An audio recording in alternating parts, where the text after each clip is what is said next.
So you decided you were going to shave my head without actually telling me first? Tell him the original story. So I drove up, because I was really close with him in Scotland, and I downloaded all the podcasts, and I listened to them, all back to back for 6.5 hours straight. I didn't get out of the van.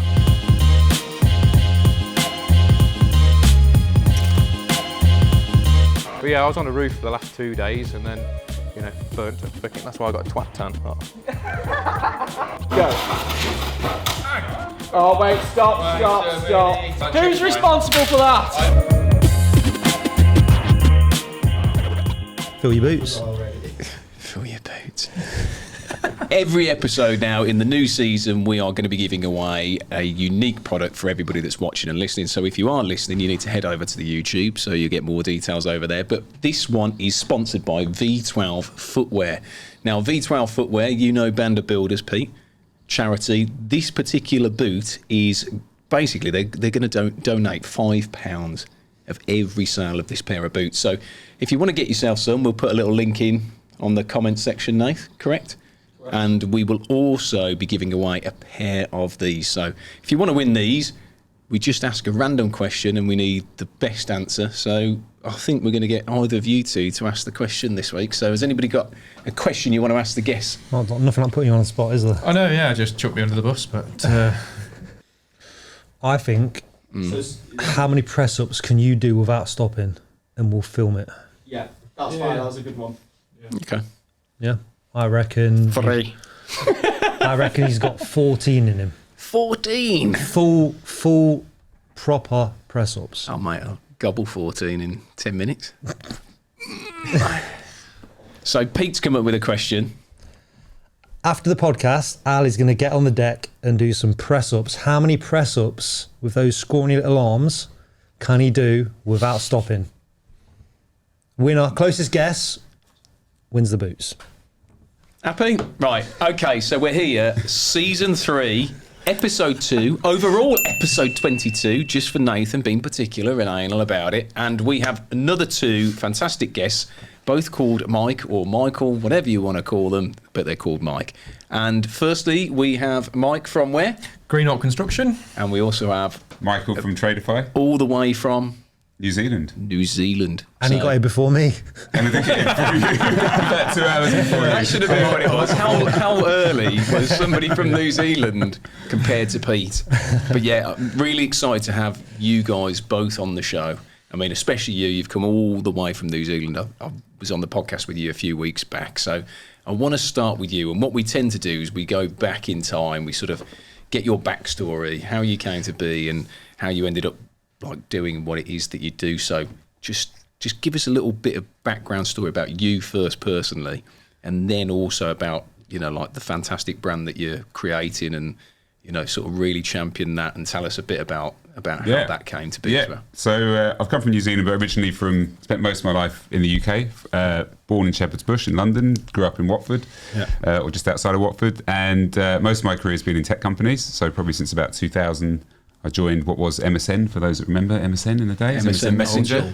I flirted with many a girl on there. And then I ran AOL's business for a couple of years and did another couple of startups, and then joined Tradify. Moved to New Zealand in 2019. My wife's originally from New Zealand. We've got 3 kids, and we just thought, let's give it a go. We'd been living in the US for about 4 years before that. I met Curtis, who founded Tradify about 10 years ago. We kind of hit it off. I really liked the business, could see it was a real big problem in the industry that people weren't using stuff like that, and jumped in as CEO probably about 2 years ago. I was on the board just before that. Yeah. Have you gone to college? You've left college, and then tech was always what it was that you were. Not quite as. It probably wasn't as linear as that. So I went to University of Sussex for a few years. Did a degree in politics for what it's worth, and on an important day today when the PM resigns. And I probably wanted to be a journalist originally, actually, and so I sort of didn't really make the effort to kind of write for anyone or do any of that stuff. Left university, met some people in publishing. They're like, "Yeah, look, you're not going to. You'd have to work at the Watford Observer or something first." And I was kind of like, "Oh, I don't know if I want to do that. Really start from the bottom." And I was keen to make money, so I actually took a media sales job, selling sort of space in a magazine, and that was kind of my first job. And I sort of fell into that and stayed in that industry. And then probably around 1999, I just was sort of doing that job and thought, actually, the internet thing was starting to happen. I could see it. It intrigued me. I wanted to broaden my horizons a bit. And when I met Microsoft, there was a great job there and sort of jumped in. Yeah, I mean, that's like, because I actually used to work in like selling advertising space back in the day for a company called SPG Media. They're actually based in London. And I look at like how I ended up here. Yeah. And it's sort of like, how do you suddenly decide then that tech's what it was for you? I mean, if you've studied politics, because I mean, I studied sound engineering, and then I've ended up basically selling and developing torches. So it's sort of like, I always am intrigued by how somebody goes from there to there. What was, like, I know obviously you can see tech's coming, and then you've gone to Microsoft, and then what was your role in Microsoft? What types of things were you doing? Still initially sales, and I think it was probably a couple of things. One, I like to be learning new things. That was part of it, and I was like, I don't know this industry. I'm going to learn a lot of stuff. And it's sort of an odd thing to say, but I've always loved new stuff, like electronic music. Yeah. When hip hop was a thing, I really got into it. When house music became a thing, I got into it very early. And so I've always had that sort of wanting to be at the forefront of stuff as much as I could. And so I just saw it happening, think it'd be a great thing, thought it would change my career, which it did, not in the way I expected at the time.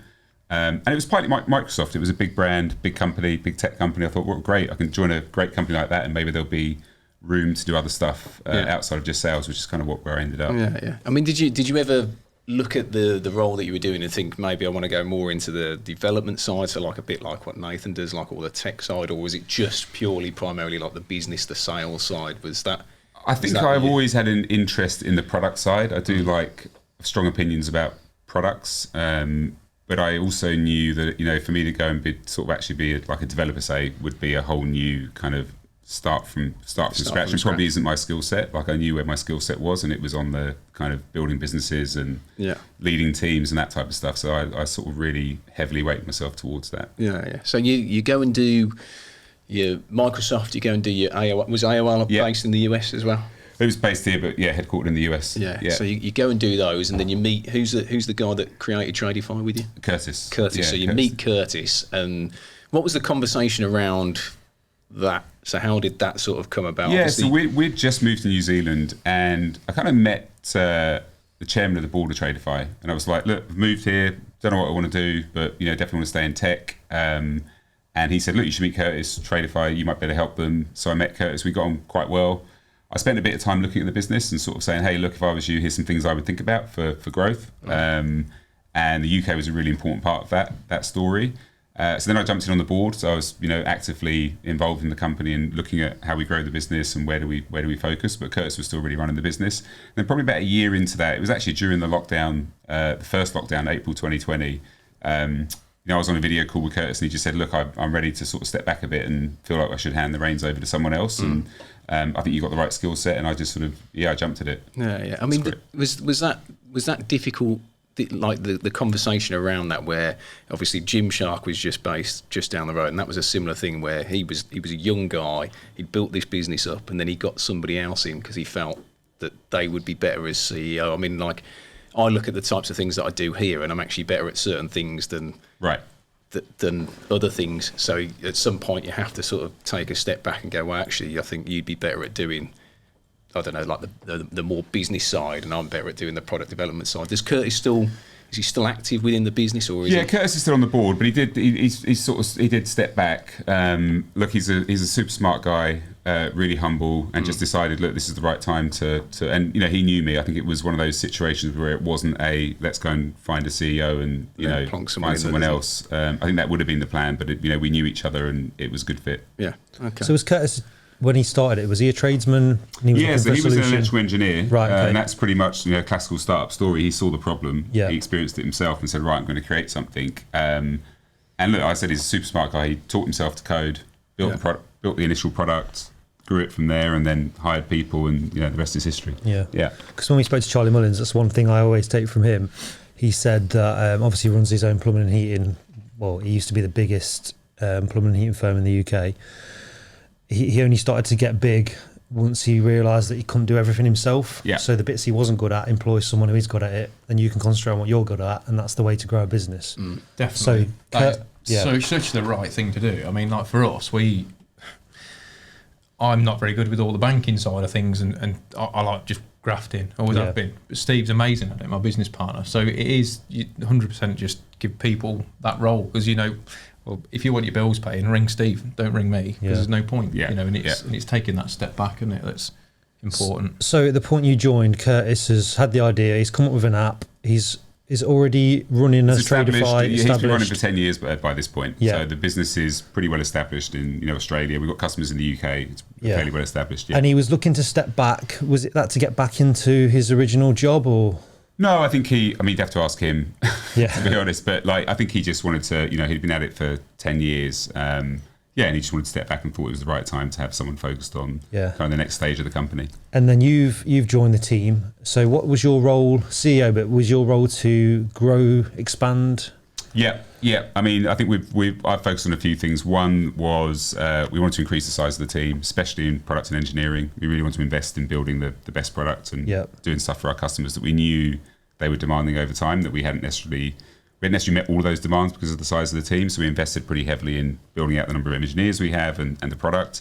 And then the other side was building out local teams, like having a pretty decent sized team in the UK to service our UK customers and growth. Because I was thinking about, when you make an app, when you first make it, that's because you've had an idea. You think, right, there's a problem. I need a solution. I'm going to make this app. And in my head, I was thinking, so your plan would be to perfect the original idea, get that perfect, and once you're happy with that, is your next step add something to it. So because I know when I started using Tradify, pretty soon after I started using it, they introduced certificates, so forms that I can do. So is that the way you're taking things at the minute? You've perfected the base package, which is Tradify, and now you're adding stuff to bring more value to people that use it. So I think we're probably always iterating on the core product, right? So it's never going to be where it needs to be, because technology changes. Nothing can ever be perfect, can it? Always so fast. So things like just the user interface, what you do on mobile, we're always investing in, can that be improved? And we do things there. We'll upgrade core features that we think need upgrading, like we're doing our scheduler at the moment. And then the short answer is there are other things that we think we can do to solve problems for tradespeople. One is, for example, websites. We just launched a website product. Lots of tradespeople either don't have a website, or they're paying too much money for a website, or they've got a website that's not very good. And so, you can turn on a website with us tomorrow. We've already got photography, we've got your brand name, we've got your logo, and we just create that for you, and that is part of your package. And then the inquiries go straight into that website, and it all kind of works seamlessly together. So so over time, it's still, the focus is still really make sure we've got the core product is the best that it can be for our customers. And then build out additional features like websites is a good example. What I liked was when I did my, an induction, where I spoke to one of your tech team and they explain, because when you get an app, or even when you get like a new phone or a new piece of technology, if you don't know the full capabilities of it, you're probably only using 10% of what it can do. So what I liked was they explained out, and whatever I needed from it, they showed me. The customer service is wicked, isn't it, with Tradify? It really, really is. I mean, he can come again. He's planted him. I think we got this sold. But no, it's really good. I mean, you obviously about the web stuff as well. It's like before you go into that, what I'm going to get you to do is, because we haven't actually asked you what it is, what it solves, and sort of give us a bit of background story, because I know I can get the other flip side, from you, because I know that you use it, but also from you as well. So you'll get different takes, because you're a plumber and you're a Sparky, so you're going to get two different takes here. So just for anybody listening or watching, if you've been interested in Tradify or looking at it and thinking, how's it going to help me? Well, you're going to get it from the horse's mouth. So you're going to get the CEO telling you what it's going to solve, and then you'll get two active tradespeople that will give you a real in-depth view of what they think from using it and how it affects their business. So principally the mission of the company is to, the catchphrase we used to use is help tradespeople get their lives back. And so what we saw in the market was most trades, we were a plumber, electrician, whatever trade you're in, builder, landscaper, spending anywhere from sort of 15 to 20 hours a month on paperwork. I use that term generally, but back office type stuff. And that can be anything from creating a quote for a customer, emailing the quote, managing the job, if you've got a workforce, timesheets, all that type of stuff, job photography, right through to the final invoice, right through to payment. And principally, Tradify is a tool that solves all those back office admin things that you need to do from the moment that you speak to a customer right through to the moment you get paid by that customer. And that's really the problem we've tried to solve. Pretty much in an app that can be used on mobile, so you can do all of that stuff on the phone, or you can do it on an iPad or desktop, whatever is your preference. Yeah. I mean, I don't use it myself. One thing I was going to ask, which I would think in my head, is from talking to everybody that comes on here, getting paid is a hard part. Is that something that it can link up with? Like we link up with or Stripe. We link up with Stripe. We connect to Sage or Xero if you use that as accountancy software. One of the things we see, one of the issues, if you're not using software, then, you're chasing customers, you're wasting time phoning, texting, trying to get a customer to pay you. We have an automated invoice feature, right? The invoice goes out, customer doesn't open it or doesn't pay it. They'll get another email 3 days later saying, hey, prompted, you haven't paid this invoice. And that just saves a ton of time. But more importantly, it helps manage cash flow, which I think this year will become more important. Particularly when you look at supplies, we manage suppliers as well and costings and all those types of things. That actually will become more important to I think, the health of trades businesses. Yeah. So I'll keep it short and I'll keep it sweet. As you can see, got one of these lovely Bisley Workwear t-shirts on here. They're our good friends, our main headline sponsor. And just to show some appreciation for the real good quality workwear that these guys do, they've given us a 15% off discount code. So if you click here, it'll take you straight through. So if you're interested in some decent workwear gear, Bisley's got you covered. So we'll come over to you then now. So take us back to how you first came to be in the trade, and give us a little bit of background story, because we know obviously your company does all sorts of stuff, but what is it you do, and how did that come to be with what you are now? Well, not many people know that I wasn't actually in the construction industry at all originally. I was not the academic type, should we say, at school, written off pretty early, which I think most tradesmen are, aren't they? But so you didn't study politics? No, I didn't. My outlook from my teachers was it was either jail or early death, was what they told my dad. Was it jail or early death? What did you do at school? I was like, what's the jail? Talk us through the jail thing. Well, that's thanks. A bit like that, really. Pincher by name. Yeah, it's like, thanks. Sam the carpenter we had on, and he said his teacher said he'll never make a carpenter. He gave her the finger, didn't he? Yeah. Do you know what? It's ridiculous, because the French teacher, oh my God, she's just, when you're teachers, you're supposed to be there to mentor people, and I think it's quite a big influence. I think isn't it? some teachers, though, they end up in the profession because they've tried to do something else, and they weren't very good at it, and then they've gone to school to do it. And this isn't saying all teachers are like that, but I just think some, and then they just resent the fact that they're there, and then a pupil. I think it's a hard job. I would say that. I mean, I've got 3 kids, and I see, The worst is my dad was deputy head at one of the schools, and it was in the Do you know what? When one of the schools go up to him and tell him he's going to end up in jail because he's a shit at. Do you know what? I would say the difference is because you can have a teacher, but then you can have a good teacher that inspires you. That's definitely what happened to me. Definitely. I mean, like I said, I never went to the same schools as my dad. That was made very clear from my dad that you will not go to any of my schools. So I was like, yeah, that's sweet. I don't want you spoiling my fun. I basically just I fell through the system. I found out later in my early 30s I'm dyslexic, and it's all those things where you're just a naughty kid and all the rest of it. And then it was actually the rugby coach, because it's quite a big rugby school. He said, look, mate, you're always angry at the world. I don't really understand what's going on. You coming to play rugby? And I was like, yeah, I don't know about this. So I went and played rugby for them, and then he put me as a back, so I was only small. I'm not only massive now. And he said, how'd you find that, Mike? And I said, it's crap, mate. And he says, what do you mean? I says, I'm just not getting stuck in enough. It's rubbish. And he says, right, okay, well, you need to, where do you want to be? So I want to be a forward. And he just laughed at me. He says, you, a forward? You're tiny. I went, let me worry about that. And he says, what position do you want to play? And I says, flanker. He goes, why? And I says, because I'm not listening to you. I'm not listening to any of the rules. I don't care. Whoever's got that ball, they're having it. And that was it. And that was me. I was waiting for you to go. And the first game I played, bang, nailed. Yeah, I got nailed, and I never played rugby again. I used to go and play, and it was literally, so I'd go on the pitch and I'd be like, oh my God, I'm shitting myself here. These lads are going to smash me.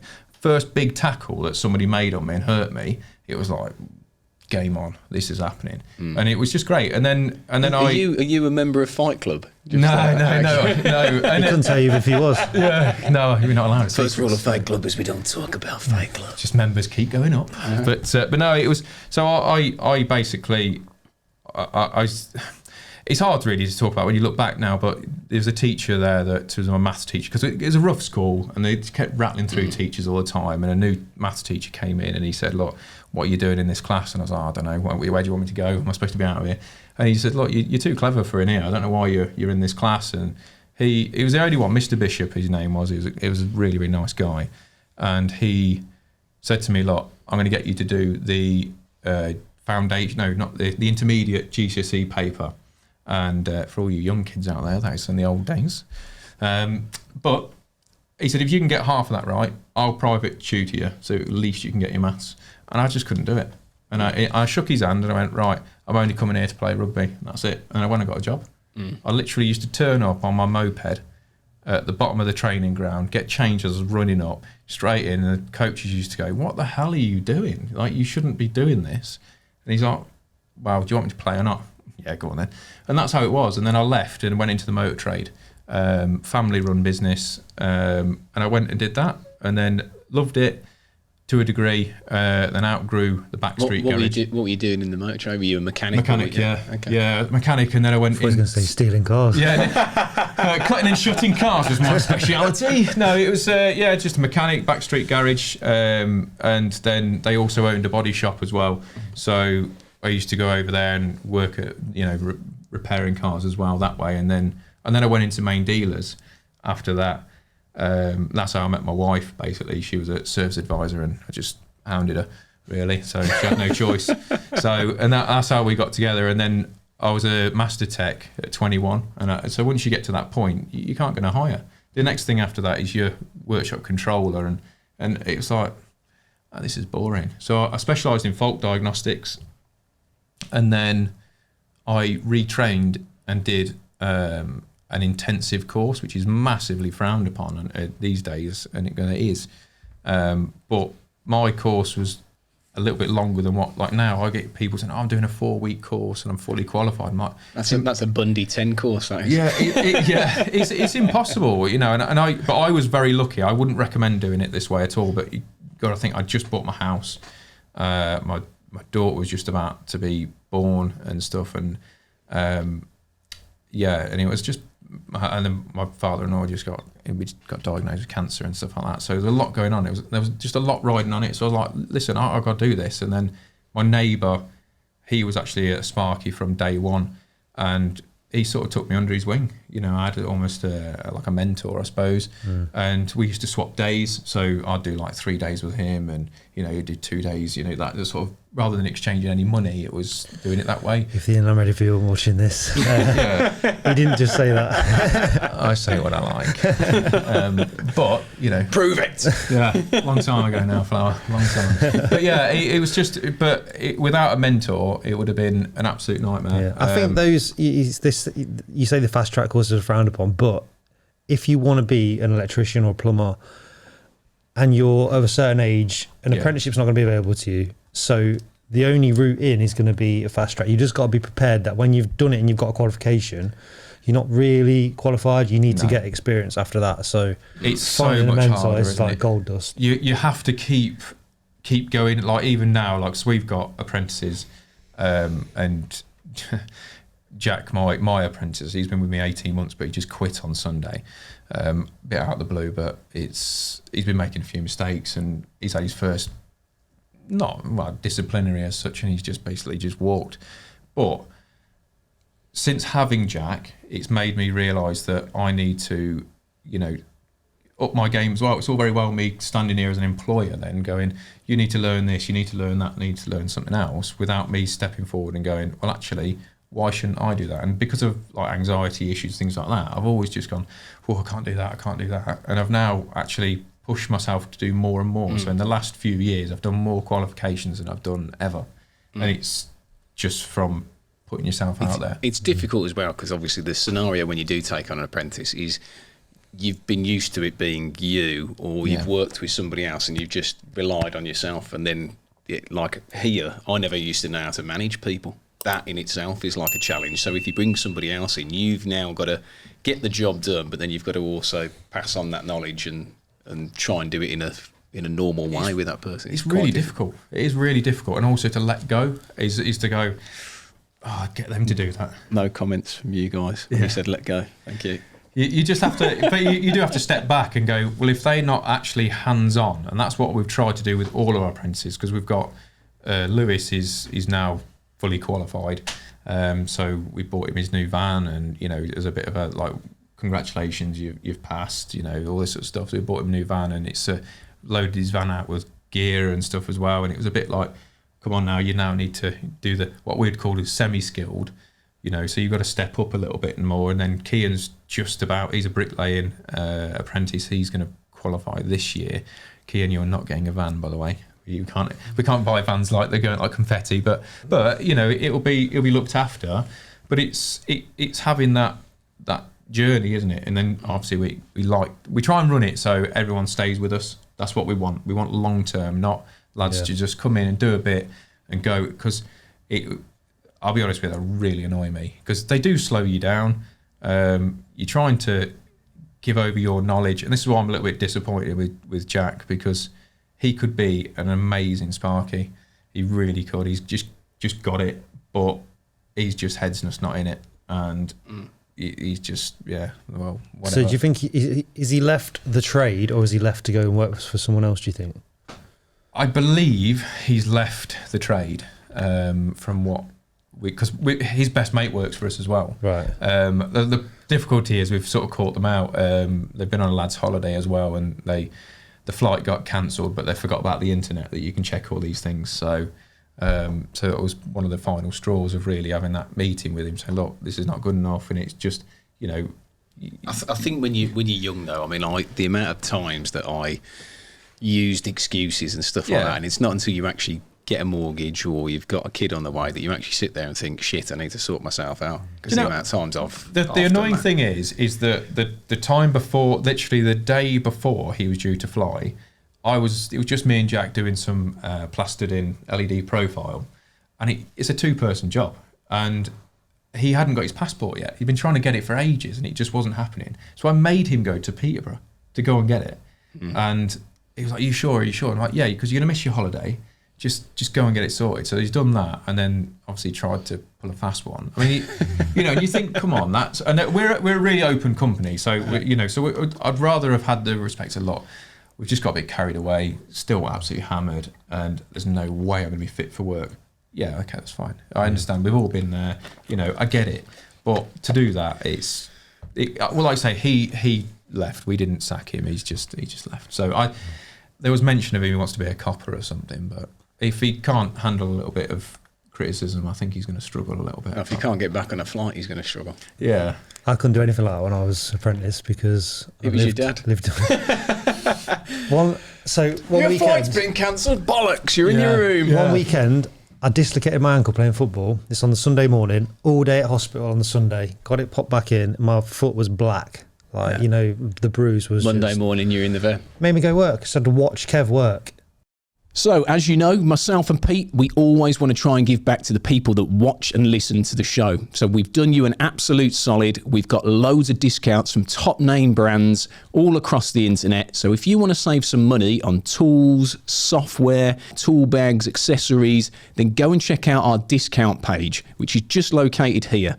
Hopefully there's a saving on there for you, and that's a little bit of a thank you from myself and Pete for supporting the channel. So what's the future plans then for your business? What are you sort of looking to do? Because you're talking about you've got apprentices, they're going to qualify. Is the thing to keep taking apprentices on and slowly build it out from there? Is that what you? Yeah, I think so. I mean, we try and keep it that way. I'm not getting any younger. I'm the youngest of the directors, and we're trying to look at it as going right. The Green Hawks, it's not a massive company, but it's probably one of the biggest in our local area. And trying to build that up slowly but surely is probably better than. I mean, we could flood our company with lads, but the quality is going to fall. So that's kind of what we're doing. So I think initially we're just going to keep going as we are. But we all love being on the tools. And I think that's something that's until we stop loving it, then you're going to have to sort of let go again. And like I say, get more people in who to take over that. But I just, at the minute, I literally wake up every morning and look forward to going to work, which I never did before. That's the dream. And that's why I tell my kids the same. If you can do a job and you literally get out of bed and you look forward to going, it doesn't matter what it pays, you've got the best job in the world. Like you. I have to come and do this. Easiest job in the world. Gets paid loads of money. Just dosses around the office all day. Is he talking about himself? TikToking it up. He's talking about himself here, isn't he? Because Anne gets his hair cut whenever he wants. Fucking come on. Drives to Starbucks every other hour. Come on. Do you know what I am? Flat white. Do you know what I am? I'm just a runner for you to go and get your food. When he comes here, he goes, can you get me a coconut water, a grenade bar? Can you get me some sushi? Well, let's just touch on, you just mentioned YouTube. So you got a YouTube channel. Is that something you've got into recently or? Yeah, kind of. Well, I suffer with mental health, right? I'm not going to lie about it. I'm very open about it. I do a lot of other podcasts about it, and I won't go on a podcast unless I'm allowed to talk about it. And I started YouTube basically in the first lockdown because I was struggling like hell, going from working like 12, 13-hour days to you got to stay at home was a big deal. So the first video I made was actually just on my phone at 12 o'clock at night. I wasn't sleeping, wasn't eating properly, panic attacks, that sort of thing. And I just went in the garage. I must have seemed like, all right, Fruit Loop for all my neighbours, like pressing the garage door, 12 o'clock, right? Jesus, what's Mike doing now? Probably thought you had a stolen car. Yeah, and it's, Jesus, what's he up to now? But yeah, I just recorded my feelings, and then I've never put that out, but it sort of opened my eyes a little bit, and then I just started making more and more videos, and I don't do it for anyone else other than me. And initially I was smashing out like 4 videos a week because I needed, if I let myself have 10 minutes of free time, it really became a problem, and that's quite dangerous. So I was literally just rattling videos out about anything really, all electrical based really, because that's what the main videos are on our YouTube channel, and it just sort of snowballed, and I really enjoy it, and this is what's led me to doing all this and just fully embrace the socials and stuff. But before lockdown, I was literally like a dinosaur. Never been on Instagram, never been on Facebook, YouTube, nothing. And it's just, but it's a double-edged sword, isn't it? Because it's for every 100 great comment you get one negative one, and it's that one that you remember. But I've got some really great followers now, and there was one guy who was saying, "Oh, you're not a real Sparky because you're only all my old stuff was all domestic installer." I only do domestic work, so I don't need anything else. But I've been registered with them for like 13, 14 years, and it really annoyed me. And so obviously it triggered me. So I just basically went, right, okay, I'm just going to get my reassessment done and move it up to approved contracts, so I can do literally everything. And it was only, I had all the livery change on the van. Just because of one comment? Just because of one comment. Yeah, wow. And it was just more like, shut your face. Don't tell me that I'm something I'm not. And that was it, basically. I just did that. And that's how I got into doing YouTube. And I film most days. It's been hard at the minute because I've been like rattling around from one job to the next and all the rest of it. So I find it hard. But it's really odd because you kind of like, get so used to going, right, film today, right, I'll get in, I'll upload that, and then when my kids have gone to bed, I'll then start editing and all the rest of it. So you get out of that groove, and then you start thinking, so then your mental health starts playing up. And it's not, don't get me wrong, YouTube is not the answer for everything, but for me, it's helped. Well, I can relate to it because I suffer with my mental health, and I need something, a goal to aim towards to keep my mind busy. Yeah. So obviously for you, it's YouTube, being creative, make outlet for your feelings, whatever. But that's your way of coping with it. For him, he signed up to every fucking marathon game. Yeah, I know. Do you know what? The running man. It's ridiculous. I follow Pete, and he's like, Jesus Christ, he's just done another run. I'm thinking, I really need to sort myself out. I did 6 miles this morning, right? Right. And it's an easy 6 miles. So you just have to, the rule is 80. Easy 6 miles. Yeah. Now, prepared to be bored by some running stats. It used to be cold showers, so at least it's running now. I'm still doing the cold showers. 80-20, so 80% of your runs you run at a slow, steady pace where you could have a conversation with someone. and then 20% is like hill running, tempo, speed running, whatever. I don't like running; it's boring. But because I've now got a goal where I want to do these 3 marathons, Right. Okay. and because I've got a training plan where it says I've got to run Tuesday, Thursday, Saturday, Sunday, Yeah. I am now looking forward to my next run. Like my next run's on Saturday, I'm looking forward to it already. I'm doing a half marathon on Sunday, I'm looking forward to it. Before, I hated running because it's so boring, but because I've got a goal, it's perfect for me. That's what I thrive on. Oh, that's interesting. Yeah. Now- I love running, but not just the actual I don't- zoning out. You can tell Yeah. I don't like running. Yeah. I mean, So obviously we've got 4 chaps sat around the table and 2 of us suffering from mental health. So it just, if you're watching this at home and you're going through it, and you know, lots of people go through it. 50% of the people. in this room. 100%. I think the biggest thing to do, and this is why obviously on all podcasts I mention it, and I don't think it's nothing to be ashamed of. I mean, there's different varying levels of it, obviously for obvious reasons, but We had you know, we had Rob from yeah, my mental health Yeah, podcast, yeah. yeah, So because we had him I've on just this. done a podcast with Rob, you know, and it's and it was just a one-on-one about some of the stuff that's, you know, I've struggled with in life, you know, losing my father-in-law at a young age to cancer and stuff, and I nursed him, and I didn't want anyone else to do it, and I was saying that it's sad because my wife's an only child, and we just had my daughter. She was 4 months old, and my father-in-law passed away on our first wedding anniversary. And I remember when he passed away, I was there till he took his last breath. We had carers and stuff that used to come, but I used to send them away. I didn't want them there. I just wanted to do it out of respect. So I stopped working. I couldn't care if I lost the house, and really didn't give a monkeys. And I moved back in for the last sort of few months of his life. I actually broke him out of hospital as well because they wanted to keep him in, but he didn't want to die there. So I nicked a wheelchair and got him out. You know, it was quite funny with his arse hanging out. Yeah, good times. But yeah, so so basically, when people used to come round, obviously the second he passed away, loads of people come round because they didn't want anyone else. My father-in-law didn't want people to see him in that way because he was a big guy, you know, before, and he obviously, as we all know, his cancer and stuff, it sort of eats you away. And he stopped people seeing him probably the last 6 months of his life, something like that. And he was about 18 stone originally, and he got down to about 8 stone. I used to have to carry him downstairs. And when he died, everyone was coming around and consoling my wife and my mother-in-law. And nobody ever asked me if I was all right. And it's always played on my mind, you know, thinking, well, what about me? I was there when he took his last breath. You weren't, you know. And it's just those sort of things that just sort of triggers things off. And then I went into a few things over a few weeks. I ordered a new superbike 2 days after he died, and because I was watching MotoGP like 24/7, and that was a stupid thing to do. I thought, you know, I cancelled the order. Honda were amazing, by the way. With that, they just thought, yeah, this guy's nuts. So we don't really need to let him out on that. But yeah, talking about it is the biggest thing you can do, definitely.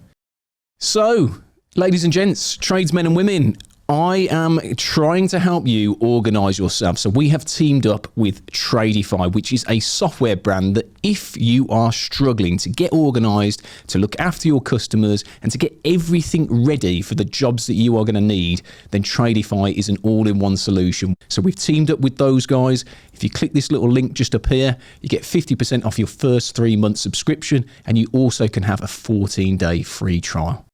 Right, guys, so final thought. You can plug your Instagram, YouTube channel, your company, or you can pass on a gem of advice that's helped you in your career that you think the guys watching would benefit from.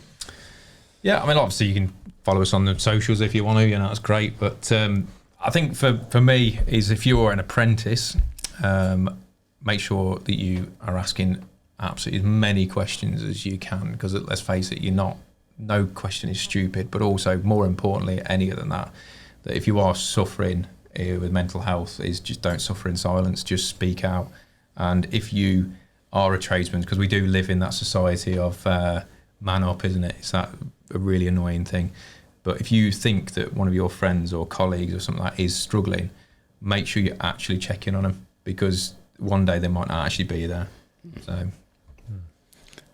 What about you then, mate? Yeah, Future plans for Tradify? Anything you want to Oh, I'd just say, look, I'd say start a free trial if you want to. We have a team that can help. I think sometimes people are intimidated by software and don't want to use it because it seems hard. And, you know, be patient, test it. On the career side, I mean, interestingly, I think if you're an apprentice, you know, one of the things that really helped me in my career is having mentors, having someone that you could talk to who has already had lots of experience. I think when you're younger, you're a bit impatient. You think you know everything.